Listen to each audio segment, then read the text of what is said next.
Presidente, bom dia, Alexandre. Na verdade, para nós é uma alegria poder dar uma retomada neste CRA Recebe, que é um evento aqui do Conselho, que vai procurar sempre discutir um tema atual que diz respeito à gestão e administração dos negócios. E nada melhor que começar essa temática nesse ano dos 50 anos, trazendo uma pessoa que é profunda conhecedora das questões econômicas do nosso país, que é o Alexandre. Alexandre é economista, chefe do Banco Cooperativo Sicredi, foi premiado por 5 vezes consecutivas como melhor projeção de cenários do Brasil pelo Banco Central, e nós entendemos que pode nos ajudar a entender um pouco, afinal de contas, o que a gente está enxergando aí nesse nosso país. E por isso a gente convidou o Alexandre para participar. Nós estamos transmitindo ao vivo esse evento pelo TwitchCam, que é uma tecnologia bastante simples, bastante informal para transmissão, mas que pode ajudar, de repente, um administrador que está lá em Uruguaiana, lá em Pelotas, lá em Santa Maria, a participar também desse evento e assistir um pouco dessa discussão. E o evento vai ser filmado, está sendo filmado, e vai ser colocado depois no canal do YouTube do Conselho. Então, também fica o convite para vocês conhecerem os vídeos que estão lá, outras palestras, outras discussões que foram feitas. Eu gostaria de passar a palavra para o nosso presidente, Walter Lemos, para dar as boas-vindas para as pessoas e falar sobre isso. Bom dia a todos e a todas. Bom dia ao nosso palestrante, economista Alexandre Barbosa, o qual tive a satisfação de conhecê-lo agora pessoalmente e dizer que eu tive a honra e a satisfação também de conviver com o seu pai, que é o Frederico Barbosa, por muitos anos na Administração Municipal de Porto Alegre. É uma pena que meu filho não esteja aqui. Meu filho também é economista. Deve ser a mesma autoridade, seguramente. Bom, claro que eu gostaria de iniciar o ano com as perspectivas bem melhores. Mas nós estamos vivendo uma turbulência que está ficando muito complicada à medida que nós estamos com uma insegurança total na economia brasileira. Basta a gente verificar os movimentos no Brasil e as paradas que se sentem em certos projetos e programas que se fazem. Para ter uma ideia, nós mesmos aqui do Conselho tivemos a ousadia de tentar alavancar uma missão para a Alemanha recentemente para um evento. Colocamos o programa com empenho e rapidez pela primeira vez numa época término de verão para a nuvem. E nós não conseguimos chegar ao número mínimo de grupo para levar um grupo para Hannover, na Alemanha. O que é isso? Foi falta de comunicação? Não. Foi falta de investimento em comunicação, em busca de pessoas e parcerias? Também não foi. Isso é resultado direto da crise que estamos vivenciando neste momento. As pessoas estão se segurando, estão evitando gastar, estão evitando fazer projetos futuros e também realização de sonhos futuros. Esse cenário é um cenário que nós precisamos entender e até mesmo compreender para poder sair urgentemente dessa situação que estamos vivendo. Isso está abatendo a sociedade brasileira. Então, nada melhor nesse momento de nós verificarmos que cenário é esse. E por isso estamos trazendo um especialista em cenários econômicos para tentarmos identificar, trocar algumas ideias, algumas informações. Eu mostrei simplesmente um pequeno modelo de uma ocorrência pontual desse conceito. Jamais nós deixamos de fazer qualquer tipo de projeto avançar. Lastimavelmente, nós temos que recuar nesse projeto. Como nós temos visão de futuro, somos administradores, queremos fazer nossas empresas avançarem, nós temos que saber que eventos são esses, que momentos são esses que nós estamos influenciando para exatamente estabelecermos o rumo de um futuro um pouco mais próximo para podermos alcançar o melhor desenvolvimento possível. Então, eu agradeço a presença nesse momento do Alexandre Barbosa entre nós. Sei que ele já esteve com grande sucesso no Mundial realizado na cidade de Porto. Os comentários são muito interessantes a respeito da participação. E o Rogério, com a atividade permanente que ele tem, lembrou de trazê-lo e buscar novamente o retorno desse programa pela parte da manhã, fazendo com que a gente pudesse discutir esses temas atuais.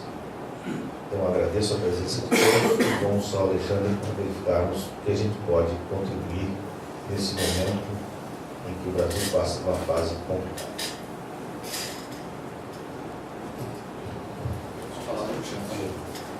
Bom, primeiro de tudo, bom dia, muito obrigado pelo convite. Eu sinto muito honrado de ter sido convidado para participar do Congresso, como economista, enfim, no meio de tantos administradores competentes, capazes, e mesmo assim ter sido convidado para palestrar e falar um pouco do cenário. Tanto lá no Congresso quanto aqui, logo nesse início, reinício do projeto do CIA Recebe, é uma honra muito grande. Então, antes de tudo, obrigado, presidente, obrigado, Rogério, Dr. Walter, pela oportunidade. Olha, infelizmente, o cenário não é muito motivador, Muitas vezes o pessoal chama o economista e diz, olha, ajuda a motivar o pessoal, Olha, não se for para falar sobre economia nesse momento, Eu devo ser realista, a minha tarefa realmente é ser realista nesse momento. E sem dúvida, como o Dr. Walter comentou, o momento é um momento de turbulência, não há ninguém que duvide disso, tanto na esfera política quanto na esfera econômica. Então, antes de passar os slides, eu prefiro fazer um grande resumo do que aconteceu nos últimos anos na economia brasileira, para a gente entender onde nós nos encontramos e depois a gente tenta traçar alguns passos a partir daqui. Então, nos últimos anos, desde 2011, esse período de parte de 2011, vamos dizer, o segundo semestre de 2011 até o final do ano passado, ou pelo menos boa parte de 2014, nós passamos por um período em que houve uma decisão por parte do governo de que houvesse um crescimento da economia brasileira por incentivo ao consumo. Os investimentos não andavam muito bem lá no ano de 2011 e havia uma tentativa de fazer o país crescer via consumo. A lógica era um tanto simples, era a ideia de dar incentivos, sobre o argumento de que a crise internacional que afetou lá a economia americana e vários outros países lá no final de 2008 e ao longo de 2009 ainda afetava a economia mundial, ainda estava afetando o Brasil, então se ajudaria a economia brasileira através do aumento do consumo. Então, redução de impostos, crescimento muito significativo do crédito através dos bancos públicos, também todos os bancos públicos, tanto de fomento como o BNDES, quanto Banco do Brasil, Caixa, enfim, jogando muito crédito na economia.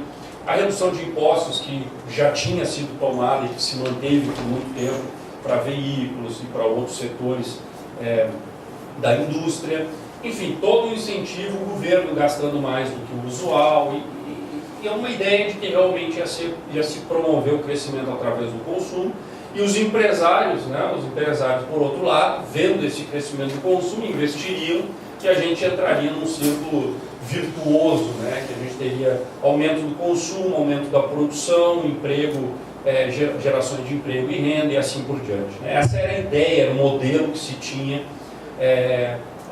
naquele momento, a partir de meados de 2011. Para isso, se deixou um pouco de lado alguns pontos que eram fundamentais no período anterior, nos anos anteriores, que era a consolidação, então, de uma posição mais austera em termos fiscais, então buscar o que a gente chama, os economistas chamam de superávit primário, receitas menos despesa, ter uma meta de receita menos despesa para o setor público, controlar a inflação para que ela não desgarrasse muito da meta que o Banco Central deve cumprir, que é de 4,5% ao ano. Então era taxa de câmbio flutuante, enfim, ela sobe e desce dependendo da oferta e demanda de dólares na economia. Eram os três pilares do tripé macroeconômico que vigorou desde o período Fernando Henrique, ao longo do período do governo Lula, e que começou a mudar na busca exatamente desse crescimento maior do que vinha sendo obtido em 2010, 2011. Aliás, 2010 o crescimento foi maravilhoso, porque foi uma recuperação depois de um ano ruim, que foi o ano de 2009, mas 2011 ele já mostrava sinais de dificuldade, de baixo dinamismo na economia brasileira. E aí se tentou esse novo modelo, se jogou a taxa de juros lá para baixo. Não sei se os senhores lembram, mas a taxa Selic, essa que atualmente nós estamos com 12,75, ela chegou a 7,25, foi a mais baixa na história moderna da economia brasileira, que fazia parte exatamente desse modelo de olhar mais para o crescimento e incentivar o consumo e menos de olhar, de cuidar da inflação. Então, a visão que se tinha anteriormente era criar as condições, manter a inflação baixa, segurar as contas do governo, para que o setor privado fizesse o seu trabalho no ambiente organizado em termos macroeconômicos. A partir daí, essa mudança fez com que houvesse um certo crescimento do consumo, sem dúvida, quando houve a redução de impostos, quando houve a redução da taxa de juros, quando os bancos públicos avançaram de forma agressiva na concessão de crédito, tudo isso ajudou de certa forma o consumo, só que aí houve um gargalo, nós tivemos um grande gargalo naquela visão inicial de modelo de cresce consumo, cresce investimento e a economia vai rodando, né, com um alto nível de geração de renda, etc. O que aconteceu esse gargalo foi porque não houve um investimento na contrapartida esperada. Por algum motivo, né, e pode-se discutir aqui quais foram os motivos, o investimento não veio como era planejado, né, no projeto, entre aspas, do governo. E esse investimento não veio em grande parte pelo setor privado. O setor público, claro que não tinha grandes condições de fazer investimentos, porque não tinha também uma situação de contas públicas tão ajustada. E o setor privado não respondeu à altura que se esperava dos investimentos. Mas por que não respondeu? Bom, um dos pontos, né, entre tantos que podem ser discutidos aqui, o primeiro era a desconfiança. Foi aumentando a desconfiança sobre o que seria do Brasil nos anos seguintes. Muitos empresários, né, não foram poucos, questionavam e seguem questionando se o Brasil vai virar uma Venezuela ou vai virar uma Argentina. Eu digo que normalmente essa comparação há 100 anos atrás com a Argentina, por exemplo, seria maravilhosa, mas nesse momento é algo muito ruim ser comparado à Argentina por todo o desajuste que foi criado ao longo dos últimos anos. Então, imagine um empresário olhando para frente, para investir naturalmente está olhando para frente, e chegar um momento em que ele tem dúvida se o Brasil vai virar uma Argentina ou vai virar uma Venezuela. Como investir nessa economia? Bom, o que aconteceu então foi que os investimentos não ocorreram como se imaginava e o consumo cresceu. E aí a gente tem um desajuste, né? Quando o consumo cresce em uma velocidade acima da oferta de bens e serviços, normalmente, né, quando as pessoas querem comprar e não tem, vamos dizer, na prateleira a quantidade necessária de produtos, o que acontece é que aumentam os preços, e aumentou a inflação, e a inflação começou a desgarrar daquele 4,5. Outro ponto muito relevante, que teve efeito também sobre a decisão de, pelo menos, para não se atender todo o investimento que se esperava de antemão, foi o aumento do custo da mão de obra. Né? Isso aconteceu no Brasil, vem acontecendo, a taxa de desemprego foi caindo, até porque nesse período, né, mesmo sem grandes investimentos, houve um crescimento do consumo. O que aconteceu foi que os incentivos, em grande parte, foram para os setores de serviços, então o varejo foi relativamente bem nesse período, e isso teve um aumento da demanda por mão de obra, o que fez com que os salários aumentassem.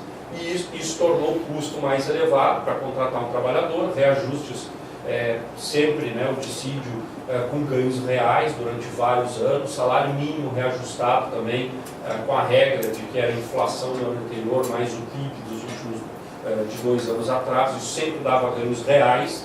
Então o que aconteceu foi o seguinte, aumentou o custo da mão de obra, tendo então um efeito sobre a contratação de trabalhadores. A indústria foi quem mais sofreu nesses anos, até porque a taxa de câmbio estava baixa e tinha uma grande dificuldade de repassar esse aumento de custo internamente para a exportação.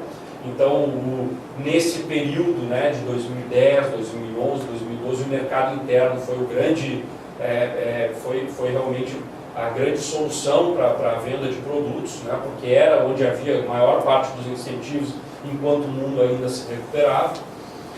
E aí nós vimos então uma situação de que o investimento não crescia, começou um certo desarranjo, ou então uma certa, começou a se perder aquela ideia de 4,5% de inflação como meta, porque se havia a intenção de aumentar o consumo e de promover o crescimento através do consumo, se deixou um pouco de lado a inflação. O grande exemplo é que a taxa de juros é o principal instrumento para conter a inflação. Quando a inflação sobe muito, o Banco Central aumenta a taxa de juros para segurar a economia e dar uma desacelerada na inflação. Quando a inflação cai, ele solta os juros e aí a economia volta a se recuperar e a inflação sobe um pouco. Se deixou um pouco de lado esse mecanismo, na medida em que a inflação não estava tão baixa e mesmo assim se reduziu a taxa de juros a 7,25%, então houve um certo experimento aí em relação a isso, fugindo um pouco do que vinha sendo feito nos anos anteriores, que era um sistema de metas de inflação em que o Banco Central deve perseguir os 4,5%. E aí nós chegamos no momento atual. O momento atual é um momento de instabilidade econômica, é um momento em que as contas do governo do setor público como um todo vem piorando, é um momento em que a inflação, uma das formas de segurar a inflação nesse período foi segurar as tarifas públicas. Então é um fato curioso que eu acho, eu lembro, né, como às vezes aquilo, a gente tem intenção de promover algum ajuste sem querer promove, dá incentivo para outros fatores que não se esperam, né? Eu dou um grande exemplo, foram as manifestações de 2013, o que aconteceu, um dos motivos para desencadear toda aquela manifestação foi o fato de que normalmente os aumentos de passagem de transporte coletivo, transporte urbano, ocorrem em janeiro e fevereiro, na maioria das capitais do Brasil, que é quando os estudantes estão em férias normalmente, né? Porque você sabe, né, a reação é sempre muito negativa, as pessoas vão para as ruas, fazem manifestações, isso é usual, mas não vai muito além disso, né? Não se consegue agregar tantas pessoas para ir para as ruas em janeiro e fevereiro. O que aconteceu em 2013 foi que a inflação já iniciava o ano muito elevado e uma das formas de conter a inflação, sem ser com aumento de juros tradicional, enfim, de aumentar os juros para segurar a inflação, era segurar as tarifas públicas. E aí foi, na época, o ministro da Fazenda entrou em contato com prefeituras de São Paulo, do Rio de Janeiro, pedindo para segurar as tarifas de transporte coletivo.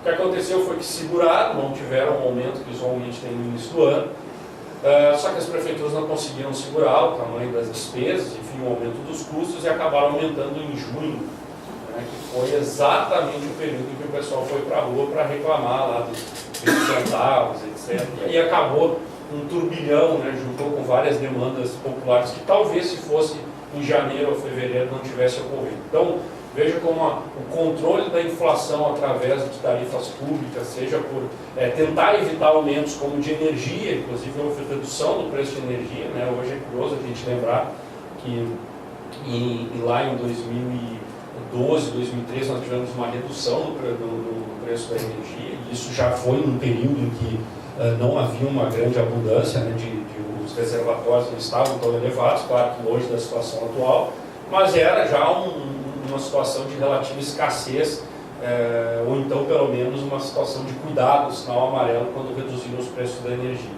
Não que não seja bom reduzir os preços da energia, mas como a gente sabe, né, em economia, quando há escassez de um determinado produto, se for a livre mercado, normalmente o preço aumenta e não reduz, né? Como houve a redução, isso incentiva o consumo, né, e com a falta de chuvas a gente chega na situação que nós temos hoje, enfim, que eu não vou entrar em detalhes, né, para não fugir tanto do tempo. Então, a situação atual é essa, de que o governo tem um desajuste nas suas contas, está repassando os preços que ficaram represados nos últimos anos, então combustíveis, energia, que nesse ano a expectativa é mais de 50% de aumento de energia sobre um ano que já teve aumento de mais de 40%, então gente está falando realmente de uma recomposição expressiva no preço da energia que vai atingir a toda a sociedade. Transporte urbano, já comentei, combustíveis, a recomposição de impostos, IPI para veículos, enfim, e aumento de juros. Ou seja, é exatamente o outro lado da moeda. Então, quando a gente vê as manifestações, as pessoas saindo à rua, né, e reclamando da situação atual, eu digo o seguinte: a grande dificuldade que existe, né, para a população é entender que o problema não é agora, né? Isso é a consequência do que aconteceu naquele período. Né? Infelizmente, né, a gente não tem, é difícil, né, para se prever tudo que vai acontecer, mas o ideal é que a gente estivesse saindo às ruas naquela época e que não se deixasse chegar na situação que se chegou. Né? Porque agora é o outro lado da moeda.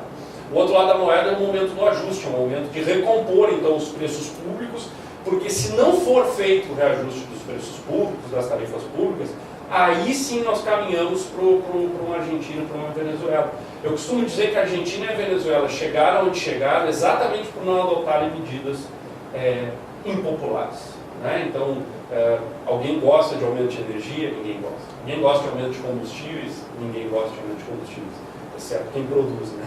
Exceto quem vende. Então, ninguém gosta de aumento de combustíveis, ninguém gosta de aumento de imposto, enfim, normalmente a gente não gosta. O problema é que se isso não for feito, o problema é a alternativa a isso. Qual é a alternativa hoje a não aumentar os impostos? Qual é a alternativa hoje a não aumentar o preço da energia e não aumentar o preço dos combustíveis? Infelizmente, nós chegamos num momento em que o caminho de seguir a situação da forma como estava era praticamente a gente caminhar realmente para uma Argentina e Venezuela, que hoje falta produto nas prateleiras, enfim, a gente sabe, né, todos os problemas que seriam.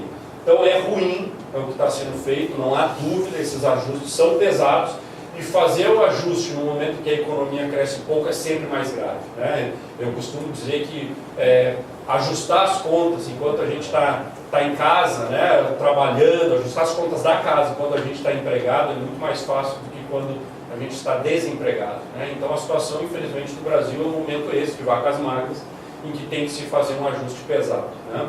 Então, vejam, assim como qualquer chefe de família, né? Ou qualquer família que continue gastando, mesmo estando desempregada, gastando tal qual como se estivesse empregado. O Brasil já não cresce mais como crescia, muito pelo contrário, os números do PIB devem sair, no final dessa semana devem sair os números fechados de 2014, vai haver uma grande revisão em toda a série, então está difícil de projetar, mas tudo indica que o crescimento é de estável a negativo, ou seja, até uma recessão da economia brasileira no ano de 2014. E a gente caminha para isso de novo no ano de 2015 de forma mais acentuada ainda do que 2014. A taxa de desemprego, e aí um ponto que é interessante, a taxa de desemprego que caiu muito nos últimos anos, mesmo com o país crescendo pouco, havia uma absorção de mão de obra bem expressiva, até pelo bom desempenho do setor de serviços, agora muda o rumo e começa a subir. Então, pela primeira vez desde 2009, nós entramos no ano com perspectiva de baixíssimo crescimento e de aumento da taxa de desemprego. Né? Então, isso é um fato para 2015. Quase todas as projeções, quando eu faço, eu digo o seguinte: olha, essa é extremamente complicada, prever câmbio é extremamente complexo, prever taxa de juros é complicado. Mas é muito, muito, muito difícil a gente fugir dessas projeções de crescimento extremamente baixo, inclusive recessivo, né? Ou seja, uma queda, uma contração da economia no ano de 2015 e também de um aumento na taxa de desemprego, que já vem ocorrendo, inclusive deve continuar. Então esse é o cenário para 2015, é um cenário de cautela, é um cenário tal qual o ajuste do setor público e do setor privado. Não é novidade para ninguém, para os senhores administradores, enfim, não é novidade que o setor privado já está se ajustando e que o Dr. Walter comentou no início sobre a situação da feira de Hannover, enfim, nada mais é do que um reflexo de tudo, concordo plenamente, tenho convicção que é um reflexo de tudo que já está acontecendo na economia e de toda a cautela. Então, eu tenho alguns dados para ilustrar um pouco do que eu estou falando e depois a gente, mais para o final, a gente fala um pouquinho do que está por vir. Né? Eu estou simplesmente tentando ser didático a ponto de explicar o que aconteceu até esse momento e o que está acontecendo. Né? Claro que o mais difícil, né, como sempre, para economista, para todo mundo, é prever o que vai sair daqui para frente, é muito mais fácil explicar o que aconteceu. Então, eu vou passar alguns dados, eu já falei muito, né, não vou comentar muito mais sobre o passado, mas simplesmente para dizer que o mundo está saindo da crise, né? Então, a gente ouve muito a situação de que o que está acontecendo no Brasil é reflexo do cenário internacional, da crise internacional, né? Então, isso, na verdade, a crise internacional, os Estados Unidos está saindo, os Estados Unidos, que foi o epicentro da crise, está saindo da crise. Ele está com a taxa de desemprego, já tinha chegado a 10% nos Estados Unidos, hoje ela já é próxima de 5%. Então a gente não fala mais daqueles níveis anteriores, pelo contrário, hoje os Estados Unidos está vendo qual é o momento que ele vai aumentar a taxa de juros até para dar uma segurada, porque a economia está crescendo relativamente rápido. Já a Europa e a China, a gente sabe, né, quem pôde ir no Congresso vivenciou um pouco isso lá na Europa. A Europa tem dificuldades, taxa de desemprego elevadíssima, né? Lá na Espanha, mais de 20, 25%, enfim, a mesma coisa na Grécia, 14% em Portugal. Aqui no Brasil nós ainda estamos falando em 5, 5,5% por enquanto, né? Então é uma diferença bem grande. A Europa vai caminhar mais devagar, mas vem adotando medidas para tentar acelerar essa recuperação. A China cresce cada vez menos, mas ainda cresce em níveis de 7%, que é importante para comprar as commodities do Brasil, principalmente alimentos, metais. E o Japão vem crescendo abaixo também do seu potencial. Então, principalmente Estados Unidos saindo da crise, Europa, China e Japão crescendo a passos lentos, né, olhando para si mesmo. É claro que a China crescer 7% é um grande crescimento, mas é diferente dos 10%, 11%, 12% que crescia antes de 2018. Então, eu vou passar alguns pontos aqui, né, eu já comentei um pouquinho do primeiro mandato, que foi uma ideia de uma mudança, né, do governo Dilma, foi uma mudança então nessa condução da política econômica. E aqui é para ilustrar o que eu comentei, que durante um bom período, a partir de 2009, 2010, que foi inclusive essa distância entre essas duas linhas, é a diferença entre consumo e oferta. Ou seja, a ideia de incentivar o consumo, ela de certa forma até acelerou. A gente vê que tem uma certa acelerada, né, nessa curva, ela inclina um pouquinho, que é o crescimento do consumo. O problema foi que a oferta não seguiu na mesma velocidade, ou seja, faltou investimentos, né? Todos os problemas que o Brasil já tinha, de infraestrutura, os problemas de tributação elevada, etc. Além disso, se agregou a esses problemas estruturais do Brasil a desconfiança sobre o futuro do país, né? E isso fez com que o empresário, com que o investidor ficasse um pouco mais reticente, e com isso, né, a oferta não cresceu na mesma velocidade. Isso gerou os problemas que eu já comentei. Inflação, né, subindo, fugindo da meta de 4,5%, e também as contas do governo, que para promover esse aumento do consumo, houve redução dos impostos, né, todo o incentivo aí ao crescimento, que acabou afetando também as contas do governo. Então, hoje, né, imagina, o saldo externo do Brasil, isso é pegar exportações menos importações de bens e serviços, em relação ao PIB, está em 4%. Vejam que ele vem piorando.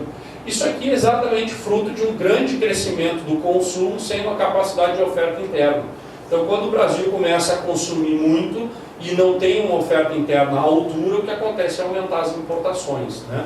E claro que as exportações também tiveram dificuldade nesse período, porque o mundo não crescia em grande velocidade. Então, o Brasil acumulou um déficit aqui que não se via lá desde o início dos anos 2000. Então, esse é um ajuste que tem que ser feito. E uma das formas de se fazer um ajuste externo como esse é ou frear a economia para parar de importar, e isso, de certa forma, está acontecendo, de certa forma, né, com a redução do crescimento da economia. E outra, muito importante, é a taxa de câmbio. Afinal, uma desvalorização do real, que vem acontecendo, estimula as exportações e desincentiva as importações. Então, uma das formas de voltar para o caminho, né, do equilíbrio, ou chegar em níveis mais sustentáveis, vamos dizer assim, em torno de 2%, enfim, é através de uma desvalorização do real que já vem acontecendo e também de uma desaceleração da economia. Então isso já está acontecendo, que é uma das formas de ajustar o déficit externo brasileiro. A inflação, veja que nos últimos anos, desde 2011, ela, 2010, 5,9%, 6,5% em 2011, 5,8% em 2012, 5,9% em 2013, 6,4% em 2014. A meta de inflação é 4,5%, e se tem uma tolerância de 2 pontos percentuais para cima ou para baixo. Claro que para baixo é muito raro, né, de ter 2 pontos para baixo, então se usa aqui o teto, vamos dizer, que o Banco Central pode seguir aos 6,5%. E veja que ele está sempre muito próximo e nesse ano a gente muito provavelmente vai inclusive estourar esse teto. Por quê? Porque aqui nesse ano de 2013, esse 5,9, por exemplo, não teve aumento de transporte coletivo, não houve aumento de combustíveis, houve redução da energia, então houve várias tarifas públicas que ficaram contidas, e neste ano de 2015, até por uma política, entre aspas, de realismo tarifário, elas estão voltando.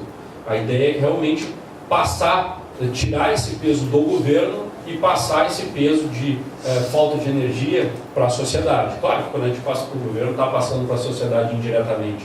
O problema é o seguinte, quando a gente passa para o governo o peso de um aumento do custo de energia, a gente não diminui o consumo, né? Quando cai na nossa conta, a gente reduz o consumo. Então, quando o contribuinte, né, o consumidor, a gente olha a nossa conta passar de 200 para 300 reais, a gente passa a desligar, né, a luz quando sai do quarto, ou desligar a TV. Quando ela fica para o governo, isso acaba diluindo e todo mundo paga mais por isso. Então não há o mesmo incentivo. Então esse é um exemplo do porquê é importante o realismo tarifário, ou seja, cada um pagar de fato mais pela energia nesse momento de escassez. Então a gente está voltando, recompondo preços.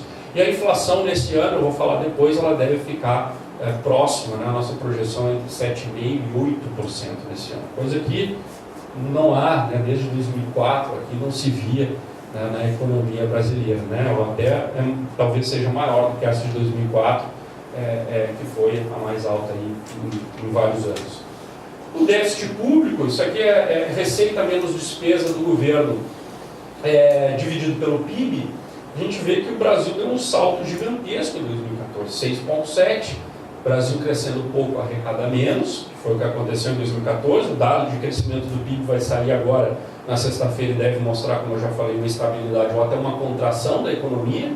Então, o que a gente vê é que cresce pouco, arrecada menos, né, e não consegue se ajustar nas despesas, que seria algo fundamental de ser feito e que até hoje, durante vários anos, a gente não consegue fazer, que é racionalizar e reduzir as despesas do setor público. E o que acontece é que saltou o déficit. E aí, qual é o problema? O problema é que a gente começa a ser visto com preocupação no cenário internacional. Começa a se olhar para o Brasil como um país mais arriscado de colocar os seus recursos. E há uma grande preocupação de que as agências de classificação de risco, as três principais, a Fitch, a Standard & Poor's e a Moody's, alguma delas venham a tirar o rótulo, entre aspas, o rótulo do Brasil de bom pagador, que é o que se chama de grau de investimento. Elas classificam os países pela capacidade de pagamento, de honrar os seus compromissos, né, de acordo com o risco de crédito do país. Por isso, em grande parte, o que está sendo feito é um ajuste muito grande, também, eu diria, não é só por isso, mas também para que a gente consiga ajustar as contas, que o Brasil não perca o grau de investimento, para que não perca investimento, ou seja, para que quem ainda pensa em colocar recursos no Brasil, ainda veja o Brasil como um porto seguro. E ontem, né, no dia de ontem, saiu no final do dia a Standard & Poor's, que tinha a classificação do Brasil. O grau de investimento é um nível a partir do qual os países são vistos como bons pagadores, né? Então, os grandes países do mundo estão lá entre os graus de investimento. Naturalmente, a Argentina e a Venezuela estão abaixo desse nível, só para dar um exemplo. Então, o Brasil está no limiar, pelo Standard & Poor's ele está no limiar, ele está exatamente, se ele cair um nível, ele cairia para o grau especulativo, né? Existem muitos fundos de investimento internacional que não investem em países que não são grau de investimento, né? Aqueles graus especulativos não pode entrar recurso. Então havia uma grande preocupação de que viesse alguma dessas agências e classificasse o Brasil como grau especulativo. E ontem a Standard & Poor's confirmou o grau de investimento, não rebaixou o Brasil, exatamente acreditando e apostando de que todas as reformas que estão sendo feitas, os ajustes que estão sendo feitos na política econômica, levem o Brasil para uma situação melhor nos próximos anos, né? Então isso foi um ponto importante, uma conquista, né? Não ter um rebaixamento, mesmo com essa piora muito significativa, tanto nas contas públicas quanto no setor externo, né? Então, e também na busca do realismo tarifário para se buscar uma inflação mais baixa e criar condições melhores de crescimento. Veja, o que eu estou falando aqui, não sei se ficou claro, mas é meio que uma volta ao básico, aquilo que deu certo, ou seja, ou controlar a inflação, deixar o câmbio flexível para que ele possa ajustar as contas externas, ou seja, a taxa de câmbio subindo, e ajustar as contas do governo. Esse é o tripé da economia brasileira: olhar a inflação, ter uma meta de inflação e persegui-la, usando a taxa de juros para isso. Isso está acontecendo. Ajustar o déficit externo muito também por liberar a taxa de câmbio para que ela suba, para que possa chegar a um ajuste nas contas externas, e conter as despesas ou aumentar as receitas, que é principalmente o que está sendo feito, embora também haja um movimento para a redução das despesas. Então esse é o tripé da economia. Isso é o que já acontecia antes de 2011 e é o que está voltando a acontecer. O problema foi que durante alguns anos nós mudamos essa rota, né? Nós desviamos dessa rota e agora estamos voltando, e a volta é complicada, né? Porque gera custos para a sociedade, que são esses que nós estamos vendo atualmente, com aumento de preço, com redução do emprego e assim por diante. Isso que é o que está acontecendo atualmente. Então essa volta é que faz com que se tenha ainda, né, apesar de um ano de 2015 difícil, se continuar esse ajuste, o ano de 2015 não vai se resolver. A gente não vai ter um ano maravilhoso em 2015, mesmo que o ajuste continue ou que deixe de ser feito. Isso não resolve o ano de 2015, porque a economia brasileira, como grandes economias, né, é um navio muito grande. Quando a gente muda o rumo, ele vai mudando aos poucos, não é uma lancha que a gente troca de uma hora para outra e que a gente consegue mudar o rumo. Então isso vai aos poucos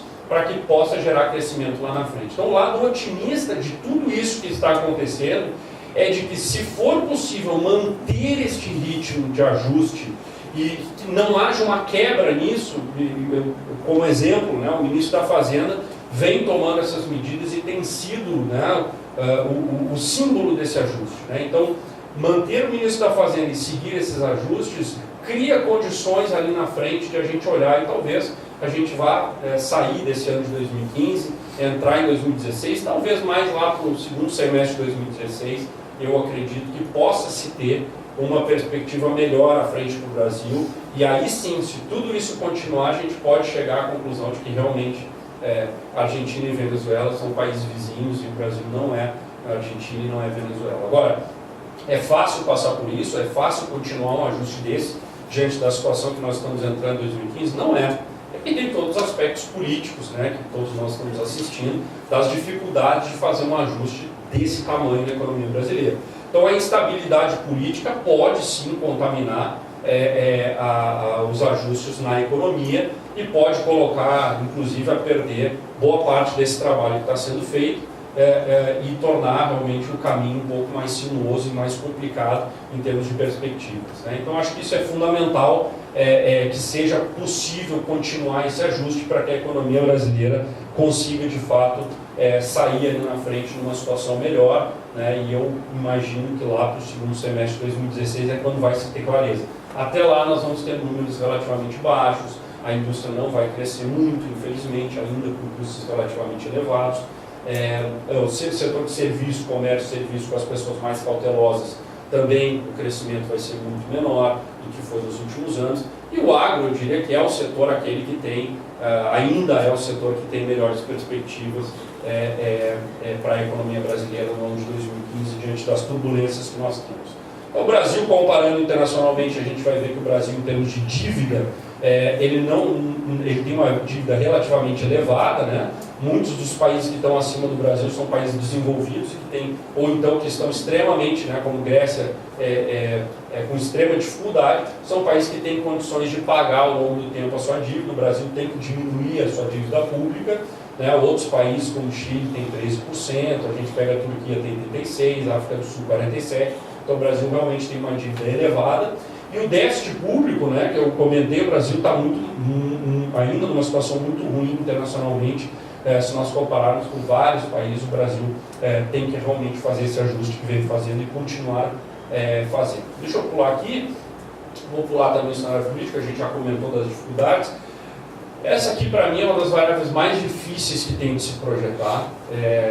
Na oportunidade, inclusive quando eu estive no Congresso, eu dizia que a minha projeção para o câmbio era para cima, o câmbio iria subir, mas é claro, eu não tinha esse número que nós temos atualmente, 13,15, 13,20, 13,30, quando chegou, eu não tinha isso no horizonte tão curto, que chegasse nesses níveis de forma tão rápida.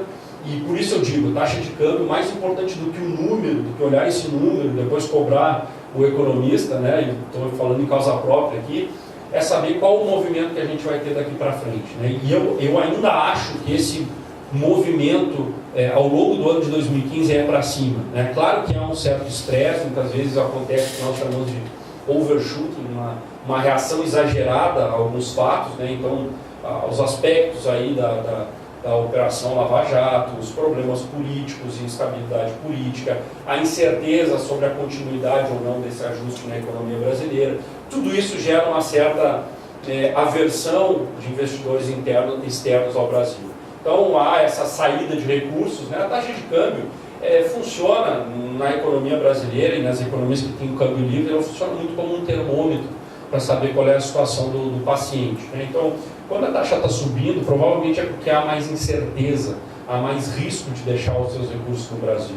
Quando ela cai é porque a situação está um pouco mais calma. Então, não é à toa que nós saímos aqui no ano passado, segundo trimestre de 2020, para 2,66, né, no final de dezembro do ano passado, soltamos para 2,30. Agora até deu uma quedinha, né, ontem aí, também reflexo, eu imagino, dessa situação da Standard & Poor's, enfim. Mas para o ano a gente está fechando com 13,45. Claro que a gente está no meio da turbulência, pode ficar mais próximo desses níveis, 13,15, 13,20 por algum tempo, mas os Estados Unidos, como vem se recuperando, vai aumentar a taxa de juros nesse ano. E é o grande porto seguro de qualquer investidor colocar dinheiro nos Estados Unidos. Se ele aumenta a taxa de juros, eles se tornam mais atrativos. Então, os reais que estão investidos aqui no Brasil, eles saem daqui, são trocados por dólares. Quando se troca reais por dólares, aumenta a demanda por dólar e o preço do dólar sobe, para que se pegue esses dólares e coloque em títulos do Tesouro Americano. Isso já vem acontecendo no mercado, se antecipa isso. Um dos motivos pelos quais a taxa de câmbio vem subindo é esse, né? Exatamente a saída de recursos do Brasil para colocar nos Estados Unidos. Mas o que se agregou e fez com que essa curva aqui fosse tão ascendente foi que se agregou à situação do mercado internacional, de recuperação dos Estados Unidos, os problemas internos do Brasil. Então essas instabilidades, manifestações, enfim, tudo isso tem efeito sobre a economia brasileira e claro que o investidor estrangeiro fica assistindo isso e preocupado e tira dinheiro do Brasil e faz com que mais rapidamente a taxa de câmbio se desvalorize, o real se desvalorize em relação ao dólar. Então existe um movimento internacional de valorização do dólar pela situação dos Estados Unidos, mas existe um movimento também de desvalorização do real por situação interna, pelo que vem acontecendo no Brasil. E foi esses dois fatores somados fizeram com que nos últimos meses nós tivéssemos essa empinada aí muito grande da taxa de câmbio. Então, para frente, eu acho que a taxa de câmbio é um pouco mais alta, a gente ainda vai ver, tanto porque o déficit externo é elevado no Brasil, quanto pelo fato de que ainda nós vamos ter instabilidades, ainda a situação política de apoio a essas medidas vão ser complexas. A economia do Brasil, se nós pegarmos os números da economia, nós vamos piorar antes de melhorar. Infelizmente, ao longo de 2015, os números de crescimento da economia ou de contração serão piores, no caso, antes de a gente ver números melhores ao longo para o final de 2015, principalmente lá para 2016, quando eu espero que a gente tenha alguma reação a essas medidas que estão sendo tomadas agora. Então isso preocupa, a gente vai ver números piores, vai ver a taxa de desemprego subindo, a inflação subindo, a inflação elevada, então isso tem um efeito e isso também afeta quem investe, quem pensa em investir no Brasil. Inflação e juros, já comentei sobre a energia, tem que voltar a energia, está voltando, o ônibus, elevação de impostos, IPI, ACID para combustíveis, PIS e COFINS para produtos importados, impostos de importação para cosméticos, todos esses pontos aqui são para reajustar. A desvalorização cambial tem efeito sobre a inflação, torna os produtos importados mais caros, então também vai ter esse efeito sobre a inflação. A economia cresce pouco, mas mesmo assim não é suficiente para jogar a inflação para baixo, porque há muito preço sendo recomposto na economia brasileira e a taxa de desemprego, mesmo subindo, não vai resolver o problema da inflação. Então, esses fatores aqui seriam para a gente ter inflação menor, mas essa recomposição, aumento de impostos, recomposição de preços públicos, de tarifas públicas e desvalorização cambial vão elevar a inflação no Brasil nesse ano. Então, nossa projeção, esses números são de 2011 a 2014, sempre próximo de 6, 6,5. O centro da meta é o 4,5, o teto é o 6,5. Nós vamos ter alguma coisa próxima de 8 nesse ano, por todas, mesmo crescendo muito pouco. Então, isso é curioso, né? O Brasil nesse ano, eu vou mostrar os números de crescimento projetados por nós, que eu chamo de crescimento por vício, né? Porque o Brasil normalmente cresce, né? Mas é de contração na economia brasileira, mesmo com uma contração, a inflação é 8%. Então isso não é usual, né? Claramente tem algo errado aqui. O que está errado é que no ano de baixo crescimento nós estamos recompondo a inflação que deveria estar no passado, né? É isso que está acontecendo exatamente no ano de baixo crescimento. Então, claro que preços mais elevados tornam, né, a situação do consumo pior, né? Então, também afeta o crescimento, né? A gente ter preços aumentando. Taxa de juros deve seguir subindo, a nossa projeção é de que chegue em torno de 13,75%, né? Esse é um cenário novo, a gente tinha 13%, só que realmente a inflação nesses primeiros meses do ano tem sido muito elevada e isso vai fazer provavelmente que o Banco Central siga elevando os juros. E lá para o final de 2015, nós achamos que ele pode começar a reduzir, e aí sim, talvez lá para 2016, a gente tenha um caminho, né, de correção desse período de juros muito alto. O grande problema daqui é isso aqui. Esse foi um exagero na economia brasileira. Ir para 7,25, claro que quando a gente olha internacionalmente, 7,25 é uma taxa muito elevada. Mas para os padrões brasileiros, 7,25 é extremamente baixo. Historicamente isso não se observa, mesmo quando a gente, mesmo pegando períodos antes de 2008, como aqui a gente vai desde 2008, mas mesmo pegando o período anterior, a gente não vê o 7,25. Então essa redução aqui não foi justificada por uma perspectiva de que a inflação ia ser baixa ali na frente. Porque eu deveria reduzir os juros olhando a inflação e vendo, ok, a inflação vai ser baixa, eu posso reduzir os juros. Não, o que aconteceu foi que se baixou exatamente por aquele modelo de tentar crescer, aumentar o consumo através de incentivos, e um deles foi a redução dos juros.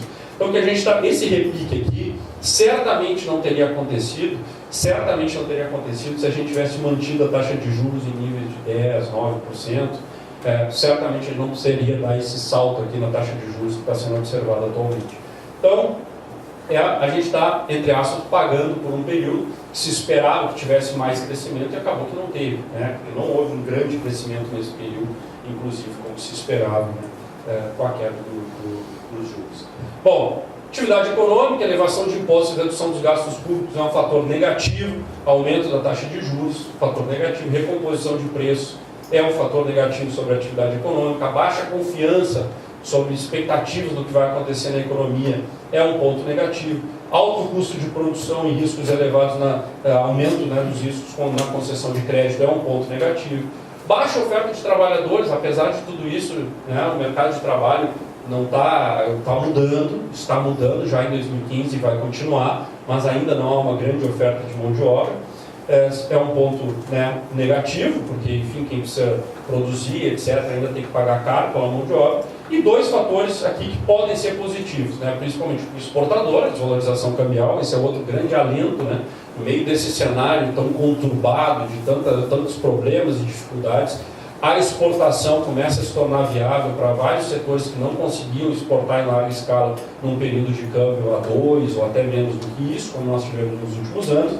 E a agricultura, né? A agropecuária como um todo, não só a agricultura, mas o aumento da safra, os preços internacionais ainda caindo, mas com a desvalorização ainda tornando rentável a produção dos grãos, e também a pecuária com preços internacionais muito elevados, o aumento de exportação de carne muito forte, deve tornar o setor primário, fazer com que o setor primário tenha ainda uma boa perspectiva para esse ano de 2015. Então, a gente tem muitos fatores negativos que complicam a situação de 2015, alguns poucos positivos que ajudam, né, enfim, alguns segmentos, principalmente o exportador e o agro, o que faz com que os números, né, as projeções não sejam tão boas para o ano. Esses gráficos aqui pequenininhos, basicamente é confiança do consumidor, índice de confiança do consumidor, índice de confiança da indústria, índice de confiança do comércio, índice de confiança de serviços e índice de confiança da construção. Então, vejo que todos eles, esse aqui, ó, desde 2010, só cai, né? Praticamente, dá para dizer um pouco acima, né, do nível lá da crise de 2009.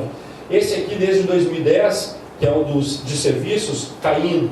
Depois nós temos aqui o do comércio, caindo também desde 2010. Depois, construção civil caindo desde 2010. Então, a confiança, aquela história de quem será o Brasil ali na frente, o empresário preocupado, segurando investimentos, né? Pensando melhor, sendo mais cauteloso, está acontecendo na economia brasileira. A minha impressão é de que se nós continuarmos com esses ajustes que está sendo feito, claro que em 2015 não haverá uma grande recuperação nisso, mas lá para 2016 a gente pode começar a ver perspectivas melhores e aí a gente pode voltar a ter uma melhora no ciclo de investimentos. Mas por enquanto a situação não é alentadora, né, em termos de confiança. Atividade econômica, cadê o deixa eu ver se eu...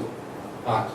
A taxa de desemprego, aumentando a taxa de desemprego nesse ano. Veja que 2009 foi o único desses anos que nós tivemos um aumento na taxa de desemprego e ainda muito tênue. Desde então caindo e agora deve ter um aumento um pouco mais forte em 2015. Na variação do PIB, nós estamos vendo uma retração de 1,2. Ela é uma retração muito superior ao que nós tivemos no ano de 2009. Como eu disse, esses dados aqui, isso aqui é uma projeção de 0%, os dados vão sair no final dessa semana e vai ter toda uma revisão, né, desses dados aqui de PIB, então pode ser que mude um pouco, mas não deve ser muito diferente de estabilidade no ano de 2014 e menos 1,2 para esse ano de 2015. Então, realmente, 2015 é um ano muito difícil e há pouco a ser feito para 2015. Não há muito que pode ser feito em 2015 ao longo de 2015. Né? A situação de um ano, ela vai sendo construída ao longo dos anos anteriores. Então, realmente é hora de pagar as contas, é hora do governo se ajustar e isso vai ter um efeito grande na economia brasileira. Eu estou chegando perto aqui do fim, só para mostrar os dados de emprego, a piora que nós tivemos. 5,3 ainda é muito baixo para o histórico brasileiro, mas já bateu no fundo do poço, a taxa de desemprego começou a subir e deve continuar subindo no ano de 2015. A taxa de juros média para a pessoa física na concessão de crédito, a taxa ao ano, está subindo exatamente pela recomposição, desde aquele período de 7,25 que nós tínhamos da Selic, também está voltando a subir. E aqui é o índice de confiança do consumidor. Antes a gente falava do empresário, da indústria, do serviço, do comércio, agora do consumidor. Claro que ele retém os gastos nesse momento, ele se ajusta também as suas contas num período de maior incerteza. Então, esse quadro todo nos leva a crer que realmente a economia no ano de 2015 deve ter uma situação difícil. O crédito na economia, que é um dos motores, ele vai continuar subindo. Nossa projeção é 9%, mas é um nível inferior, ou seja, o ritmo é cada vez menor, embora ele continue crescendo no ano de 2015.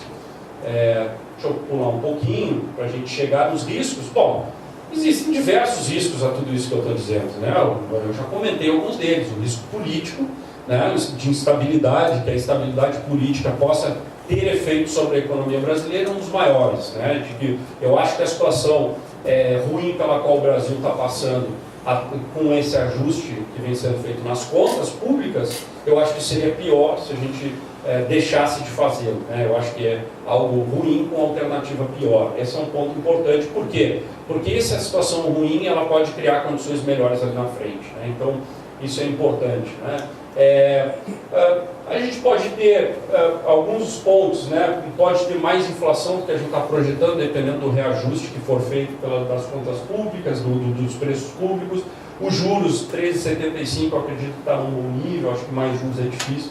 O crescimento de 1,2 acho que agora está ajustado. Se houver um racionamento de energia, que está diminuindo a chance de ter um racionamento, que vem chovendo um pouquinho melhor agora nesse mês de março, e a expectativa para abril é razoável, então pode diminuir, mas se houver um racionamento, a situação de crescimento pior, não há dúvida nenhuma.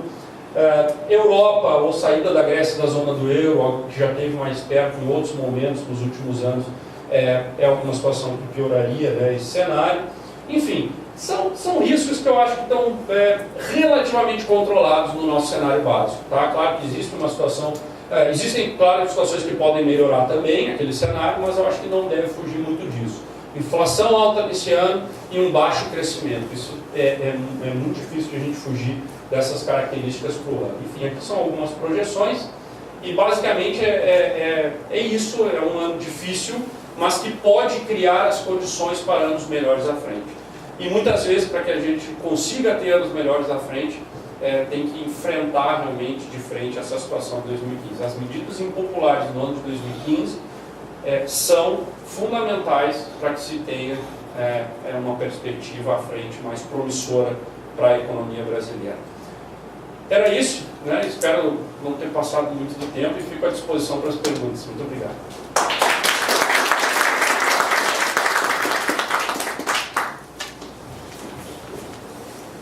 Queremos agradecer muito ao Alexandre, sempre de forma muito didática, clara, trazendo as informações aí a respeito dos cenários econômicos. Nós temos tempo para algumas perguntas, então fica a palavra à disposição, só que vamos precisar do microfone porque por causa da transmissão da gravação.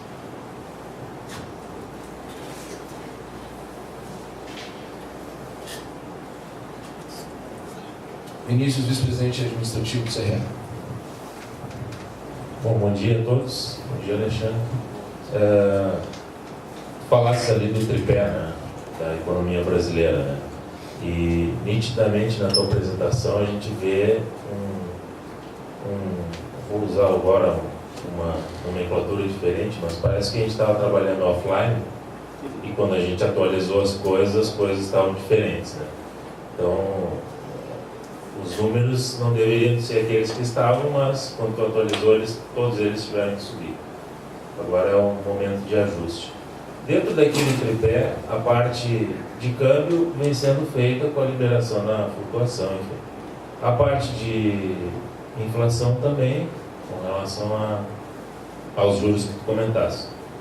Aí vem a minha pergunta, nesse cenário político que a gente vive, que a gente sabe que tem uma série de escândalos, uma série de coisas acontecendo, dificuldade com o Congresso, enfim, o ponto mais importante e mais difícil de acontecer não está no déficit público?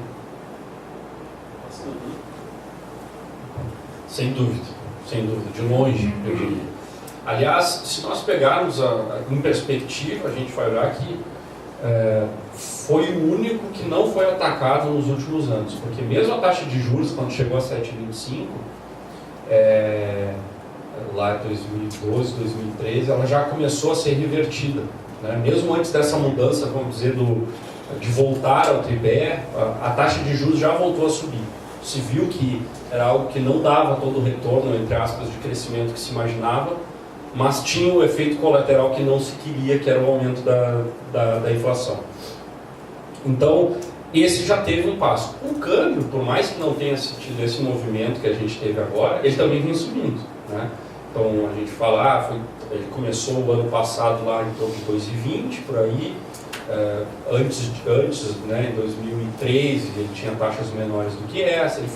Ele foi subindo, né? O câmbio foi subindo também, de certa forma, teve um ajuste. Claro que o governo tentou segurar, de alguma forma, esse aumento para segurar um pouco a inflação, né? Então, ele segurou um pouco. Eu diria que o primeiro movimento de correção foi os juros, o segundo movimento foi o câmbio, e o terceiro, que não houve, pelo menos não havia sido feito, era realmente a parte fiscal, né? A parte fiscal realmente com redução de impostos.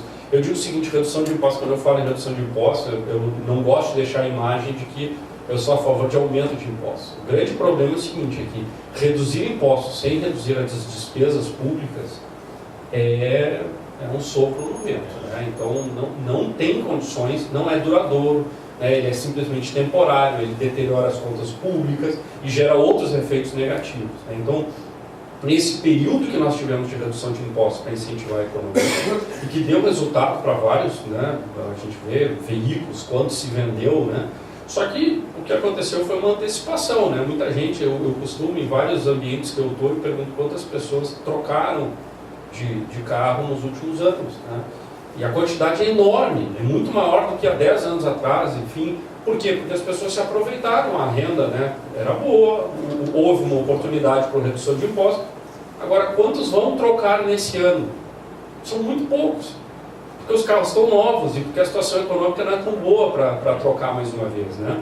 Então, isso se antecipou o consumo lá atrás, então agora nós temos a dificuldade, e nessa dificuldade aumentar impostos piora ainda mais, mas não há alternativa, porque as contas, como eu mostrei, pioraram muito. Então, de fato, esse é o ponto mais difícil, até porque reduzir despesa, a gente sabe que quando a instabilidade política é grande, reduzir despesa é muito mais complicado. Então, esse é o grande ponto a ser superado pelo governo, na minha opinião.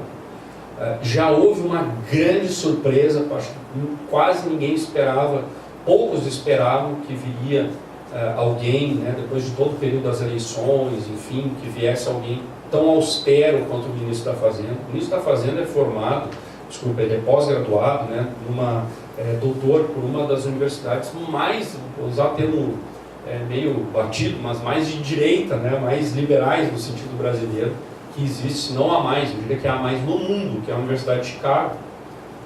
Para os economistas é o centro mais liberal do mundo, né? Esse é o ministro da Fazenda, é alguém extremamente austero, que realmente vai lutar e provavelmente se vê que a situação não vai adiante, ele vai sair, né?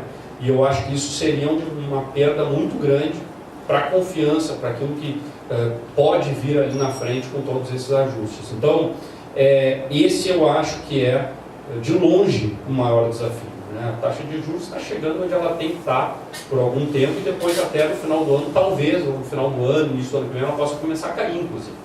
A taxa de câmbio tem que subir talvez um pouco mais, mas ela está chegando num nível que, sem problemas mais sérios, né, de políticos, enfim, essas situações de impeachment, etc., né, que eu não vejo como provável, mas enfim, sem situações como essa de caos, né, que eu não vejo também acontecer, a taxa de câmbio em algum momento vai estacionar ali, porque também para não vai exagerar muito mais, né? Agora a parte fiscal é mais complicada, a gente sabe como é que é ajustar a despesa, agora vai chegar um contingenciamento sempre chega nesse período, março, por aí, e está se falando em 80 90 bilhões de contingenciamento. Olha, tudo isso a gente sabe que existem projetos, são projetos que vão deixar de ser feitos, muitos deles são investimentos, politicamente é muito complicado e economicamente muito necessário, né? Mas não vai ter investimento nesse ano, como é que é? E a economia já não cresce. Pois é, como eu disse, existe o ruim e existe o pior, né? Então o ruim é conseguir fazer um contingenciamento elevado, porque o pior é soltar as amarras das contas públicas e aí a gente chegar numa situação muito pior para 2016, 2017 e assim por diante. Presidente. Parabéns, Alexandre. Obrigado. É difícil a gente ouvir economistas hoje com tamanha facilidade, né, de expressão, que haja um entendimento por parte de uma plateia, mesmo que seja seletiva, né? Muitos números, pouca compreensão desses números. Mas você colocou uma situação que me deixou um pouquinho preocupado. Você disse que nós temos que tomar medidas impopulares, sem dúvida alguma, né, para poder sair dessa crise. Mas a preocupação que eu tenho nesse momento é o seguinte: o governo tem condições com o parlamento que tem de tomar essas medidas impopulares? Será que nós temos uma harmonia suficiente de governo e parlamento para podermos realmente enfrentar a crise? A gente sabe perfeitamente que no dia a dia você tem que tomar medidas, às vezes, drásticas para poder conter, né, certas situações pré-determinadas que afligem a economia. Mas no quadro atual político, como você enxerga isso?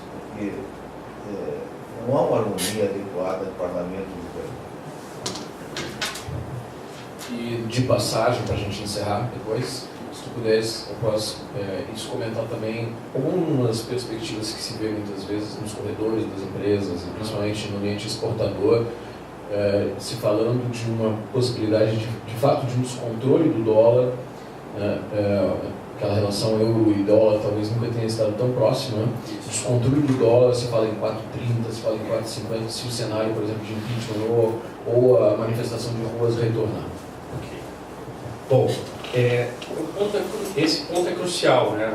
A estabilidade política, a necessidade de apoio para medidas impopulares, até que ponto a base do governo, não estou falando nem da oposição, né? A base do governo terá condições de apoiar e se sentirá à vontade em apoiar essas medidas, para mim é o ponto-chave, né?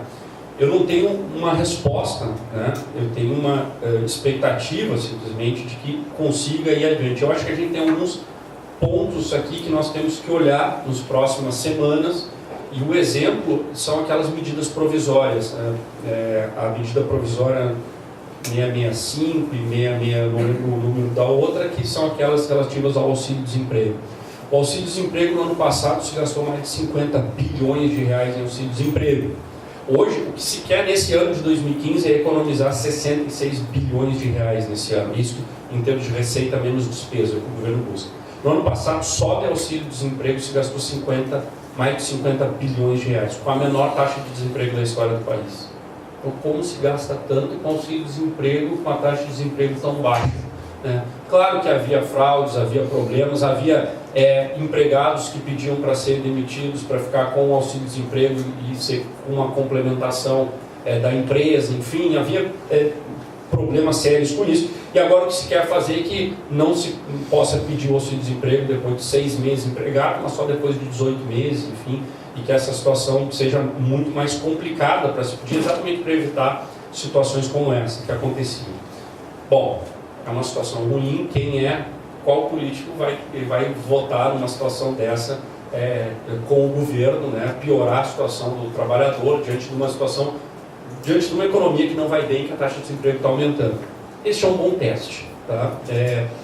O que aconteceu no primeiro momento foi que a medida provisória voltou, né, foi e voltou, chegou no Senado, voltou, enfim, está tendo uma grande discussão, é extremamente necessário, o governo diz, por conta do ajuste das contas, o Congresso não quer e está havendo uma articulação, provavelmente não vai ficar do jeito que chegou, mas na minha opinião, provavelmente vai ser aprovado algo entre o que chegou e entre a situação atual, né, que é de auxílio-desemprego a partir de 6 meses e assim por diante.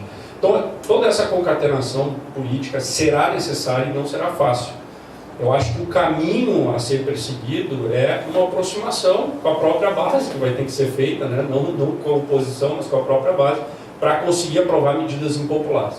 Eu acho o fator crucial, o mais importante, porque se não der certo, se as medidas que tiverem que passar pelo Congresso, parte delas tem que passar, grande parte das medidas de ajuste não precisam passar pelo Congresso. Muito do ajuste tem que ser feito para esse ano, para cumprir a meta de superávit que o governo tem, pode ser feito pelo Executivo, mas algumas delas têm que passar. Então, essas que têm que passar, terá que haver todo um apoio, né, da base, e isso não é algo fácil. Mas eu ainda estou acreditando que isso vai adiante, porque se não acontecer, aí nós vamos chegar, e eu vou cair na pergunta do Rogério aqui, que é a seguinte, que é para onde vai o câmbio, né? Se nós não tivermos um ajuste, se o ministro da Fazenda em algum momento for pressionado e não tiver o apoio que ele precisa para tomar as medidas, ele pode simplesmente sair do governo, e aí a situação complica, porque ele é visto como a âncora, né, como aquele que está por trás de todo o apoio para que o Brasil realmente saia dessa situação econômica, né? A política ele não pode resolver, mas a parte econômica ele é o grande, a grande expectativa que se tem de investidor estrangeiro, de agência de classificação de risco, inclusive eu acho de quem está no Brasil e tem perspectiva de ver o Brasil melhorando em 2016, depende muito de ser feito um ajuste em 2015. Então, se ele sair, porque ele vê que não tem apoio, a gente começa a caminhar para um cenário, vamos dizer que é o cenário B, vamos dizer, o cenário um pouco mais pessimista, que é realmente a gente perder esse voto de confiança que se dá para a melhora em 2016 e 2017, porque as contas públicas venham a melhorar, e a gente começa a cair de novo naquela situação. Bom, então nós vamos virar uma Argentina ou uma Venezuela, nós vamos de novo reduzir impostos e jogar dinheiro na economia e tentar, né, reanimar a economia de um jeito que já não deu certo nos últimos anos, a taxa de juros vai cair. Acho que vai começar, aí sim a gente vai ter uma estabilidade maior e a gente pode ver o câmbio tendo novos saltos como a gente teve agora. Eu acho que 4,5 é muito para falar de câmbio mesmo nesse cenário, mas sinceramente o que aconteceu nos últimos meses não me faz eu apostar muito que o câmbio não pode subir, né? Que o câmbio não vai ter novos saltos. O que eu estou acreditando ainda é que a gente vai haver um apoio, eu estou ainda, né, talvez com um certo otimismo, né, eu estou acreditando que essa situação de ajuste vai continuar e que nós não vamos chegar nesse cenário de alta tão expressivo. Agora, o câmbio, mesmo nesse cenário de ajuste, ainda é um câmbio que deve subir um pouco mais, por conta do cenário internacional, enfim, eu acho que isso deve acontecer. Agora, 4,5 realmente tem que ser uma situação em que a gente vai enfrentar aí muitos anos aí de recessão, etc., para a gente chegar em 4,5. Eu acho que é um cenário já completamente descontrolado. Eu acho que a situação atual é uma situação de cautela, fragilidade, atenção, instabilidade política, mas que ainda dá para controlar, dá para manter controlado, não uma situação muito boa, mas de certo controle. Para ir a 4,5 a gente vai sentir que realmente houve um descontrole, inclusive politicamente, certamente antes de ir a 4,5 a gente já vai ver problemas políticos mais sérios ainda do que a gente tem atualmente. Gostaria de fazer uma última pergunta, então. Com relação às exportações, que seria uma das saídas, né, para a gente fazer um ajuste, a perspectiva, inclusive, na área agrícola é de uma safra elevada, né, de vários produtos. Com relação às importações de produtos que não sejam commodities, como é que está a evolução e a perspectiva do país poder exportar produtos que não sejam commodities? O Brasil vem sofrendo, além de tudo isso, né, de todas as dificuldades que a gente relatou nos últimos anos, ainda tem um problema que os principais destinos de exportações de bens manufaturados no Brasil, o principal deles é a Argentina e a América Latina. E outro também para a Europa, a gente é exportador. Então, esse é outro problema por toda a situação da Argentina, que está em recessão. 2014 fechou com queda no PIB, e nesse ano de 2015 também está projetado uma nova contração da economia argentina. Então, essa é outra dificuldade para nós, né? Claro que o câmbio mais alto ajuda muito. Então, eu vou dar um exemplo bem simples. Quem passou por todos esses anos de dificuldade no setor calçadista, agora vai ter um desafogo, por exemplo. A gente vai voltar a exportar no mesmo nível que se exportava antes? Não, acho que não. Mas quem conseguiu ainda, né? Claro que certamente diminuiu muito o seu nível de exportação, mas se manteve no negócio, manteve uma exportação, pelo menos algum nível de exportação, manteve o mercado aberto, né, com algum fluxo de exportação, certamente nesse momento, com um câmbio acima de 3, tem condições de aumentar muito a sua exportação. Então, vários setores, né, que mantiveram os mercados abertos, agora vão dar uma melhorada, mesmo setores industriais, não só do agro. Então, eu tenho perspectivas melhores para a exportação, sem dúvida. Agora, naturalmente, se a Argentina, com essa situação que ela está, o aumento não vai ser tão grande. Então, eu diria o seguinte: quem é exportador de bem manufaturado para os Estados Unidos deve melhorar a sua situação. A economia dos Estados Unidos tem ido a passos largos para a sua recuperação, e além disso tem a ajuda da taxa de câmbio. Na Europa, de forma mais lenta, também quem é exportador para a Europa pode começar a melhorar aos poucos. Quem exporta para a Argentina ainda vai ter dificuldade, né, por conta da situação da Argentina propriamente dita. Mas eu vejo situação melhor também para produtos manufaturados. A exportação, depois da crise de a crise dos Estados Unidos, que afetou todas as economias lá, principalmente no ano de 2009, naquele período a grande salvação, a tábua de salvação era o mercado interno. Porque era exatamente, estavam vindo várias medidas, estavam chegando várias medidas de apoio, de redução de impostos, de ajuda ao mercado interno naquela época. Agora, a grande tábua de salvação é a exportação, né? E principalmente para países que estão crescendo, né? Crescendo bem, então, ou seja, para a China, de produtos mais primários, vamos dizer, ou para os Estados Unidos, para produtos mais manufaturados, para a Argentina com mais dificuldade. Mas eu acho que a grande tábua de salvação é a exportação, diferente da recuperação de 2009, 2010. Deixa eu explorar só um pouquinho mais. Sim, pois não. Como fica a relação euro-dólar? Boa. O Rogério perguntou, eu esqueci de falar. O que está acontecendo é o seguinte: a gente tem duas regiões numa situação muito diferente. Os Estados Unidos está retirando todos os estímulos que ele deu para a economia, porque ela já está respondendo, né? Eu costumo dizer que é como pegar uma criança que não caminha, a gente ajudar a caminhar. A gente tem que cuidar, porque se ficar sempre dando a mão para ela, ela nunca vai caminhar. Quando soltar a mão, ela cai. Os Estados Unidos está soltando a mão e a criança está caminhando. Ela está começando a caminhar, dando passos firmes, enfim, dando bons indicativos de que vai continuar assim. Então tem que tirar os estímulos, né, que é tirar a mão, tem que aumentar a taxa de juros, né, enfim, o governo tem que segurar seus gastos e assim por diante, a economia vai por si só, o setor privado investe, assim por diante. Então, quando a economia se fortalece, de juros sobe, atrai dinheiro. Eu brinco que os Estados Unidos ligam o aspirador, né, e começa a trazer dólares do resto do mundo. Isso já está acontecendo, né, o mercado se antecipa a isso, já está acontecendo. A Europa está no outro modo, está no modo de dar a mão, né? O Banco Central Europeu demorou muito a dar a mão, ele baixou a taxa de juros, mas não adotou outras medidas, que são medidas quantitativas, enfim, um pouco mais complexa para explicar nesse curto espaço de tempo, mas o fato é o seguinte: a ajuda que os Estados Unidos está tirando, que o Banco Central dos Estados Unidos está tirando, o Banco Central Europeu está dando, começando agora.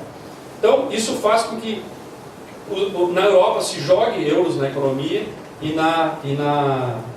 nos Estados Unidos atraia euros, né? Há mais gente demandando euro e na Europa existe mais gente querendo se livrar, entre aspas, do euro, né? Usando o euro para trocar por outras moedas, para investir em outros países que a taxa de juros já estão subindo. Então, isso é natural, faz com que o 1,30 do ano passado, o euro-dólar, caia para 1,5, como teve 1,04 há 2 dias atrás, ontem foi a 1,09, mas a trajetória, na minha opinião, é de queda. A trajetória é de queda. A gente acha que nós estamos a caminho da paridade, né, do 1 para 1, que não se tem aí, que historicamente não se observa, né? Então, eu acho que nós estamos caminhando para a paridade euro-dólar, exatamente pelos momentos diferentes das economias. Hoje, onde eu quero investir? Se eu tivesse que investir, dissesse, não vou botar meu dinheiro no Brasil, quero olhar para outra região. Onde é que eu vou botar? Eu vou botar nos Estados Unidos, que está por aumentar a taxa de juros, que é um país que está mostrando recuperação, tem melhores perspectivas do que na Europa, que ainda está tentando tirar de uma situação ruim o pé da lama, ainda com a Grécia com problemas, discussões entre a Alemanha e Grécia, agora tentando melhorar, mas ainda com dificuldades, enfim, e vai precisar ter uma taxa de juros muito baixa por muito tempo ainda. Então não é lá que eu quero botar meu dinheiro, né? Tanto se fosse para investir uma participação numa empresa, quanto para botar em título do governo. O local para botar hoje, na minha opinião, seria nos Estados Unidos. Mais seguro e vai me dar provavelmente uma rentabilidade comparando, né, com o risco melhor do que na Europa nesse momento. Por isso que já tem esse efeito de euro-dólar e eu acho que ele continua. Economista Alexandre Barbosa, doutor em Economia, agradecemos muito em nome do Conselho Regional de Administração pela tua palestra, pela tua apresentação, agradecemos a presença de todos e principalmente gostaríamos de convidá-los a participar de todas as atividades dos 50 anos do administrador, que vão iniciaram, na verdade, com o Congresso Mundial lá em Portugal e Espanha, e ao longo de todo o ano vão estar acontecendo. Muito obrigado.